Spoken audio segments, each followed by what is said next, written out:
ऐसी हुकूमत को तो लानत देनी चाहिए।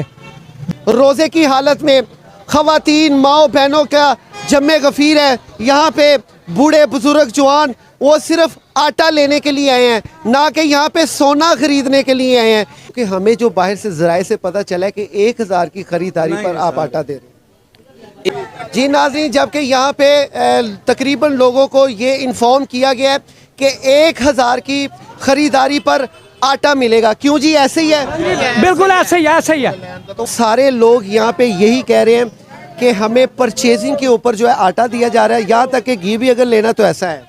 अभी कोई पॉलिसी ऐसी नहीं है, ठीक है, सबको मिलेगा, आपके सामने देंगे।